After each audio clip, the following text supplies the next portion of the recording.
my name is Rupert Wallis, and I'm the author of The Dark Inside. Well, I can't give too much away about the book, I don't want to spoil it, but it's a story about a boy called James, a 13-year-old boy who meets a homeless drifter in an abandoned house on the hill, who seems to be suffering from a curse, and James decides that he wants to help Webster find the cure to the curse, and so they set out on a road trip. But as they spend more and more time together, it becomes more and more ambiguous as to whether Webster is actually cursed or not, and that's part of the mystery. And there's lots of mystery and horror and death and friendship and magic in it, so it's quite exciting. Well, James and Webster they're pretty lonely people. They don't have many other people in their lives that they can talk to, so obviously when they meet, they bond quite quickly, and they seem to almost be an antidote to the puzzle in each other's lives, because they tend to open up and talk about the issues that are going on, and so it seems a natural fit in a way. In some senses, Webster's quite a surrogate father for James as well, and as they embark on their road trip, obviously they're pursued by nefarious people, so they become closer and closer and really form a strong bond that lasts till the end of the book. Some of the real monsters are James's stepfather, who treats the boy very badly, which is why James bonds very closely with Webster. Webster's sort of real monster is a band of travellers who are pursuing him in relation to his curse, and what they want him for their affair. So those are the sort of pretty scary physical and real monsters.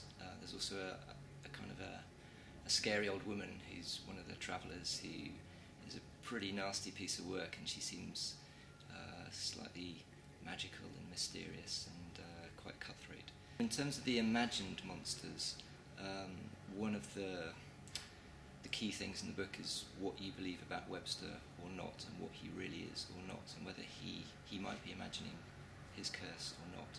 Again, I leave that up to the reader to decide whether it's imagined or real. And that's kind of one of the strong themes in the book, is belief about what you want to believe. Well, I'm not too sure where stories come from. I think they probably come from your own experiences and your own life, and writers tend to draw on that. But one of the things in the book that James comes to terms with is the death of his mother, and I think probably in parallel, when I was writing, I was coming to terms with the death of my father. So in a way, I'm quite similar to James in the book, having to deal with some sort of grief in our lives. And I guess when I was writing the book, I was dealing with that.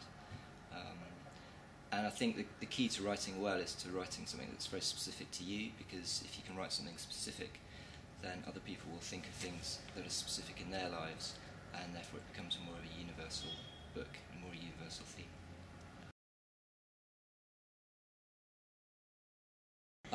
I try not to write to any themes per se, because it then starts to become a sort of didactic, dry piece. So I really just focus on the story and the characters and the plot, and they carry the story along, obviously.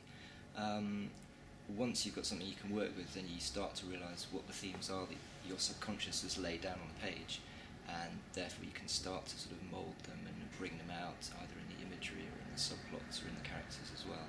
So it's kind of it's a layering process, the themes idea. But part of the spontaneity of writing a book is not to think too hard about that side of things, and just write the story that comes out, and then you'll see the themes that are there, and then you'll decide what sort of book it is after that. When I try and do a first draft, I try and do 1,000 words a day. So that tends to be a sort of draft in about 3 months or so. But then I rewrite furiously, so I'll do lots of different drafts, and I think writing tends to be rewriting. That's what I've been taught anyway, because once you've got something to work with, it's much easier to work with words on a page than just a blank page, which is very scary. So yeah, write and then rewrite furiously. Write, that's the first thing to do. If you don't write, you're not an author, or not a writer. Don't worry too much about what comes out, just get stuff down on the page. You can then mould it and work with it and rewrite it. I think also it's very important to top up your creativity, your bank account, as it were, with credit. So as much as you write, you should read as well, or see movies or go to the theatre or read newspaper articles. So it's personally for me, I tend to get inspired by things that I read or see. So it's very important to keep that topped up. I think perseverance as well. It's taken me a long time to get to this point of having a book published, and I'm very excited about it. But I've persevered for a long time, and so don't give up, keep going, believe in yourself, and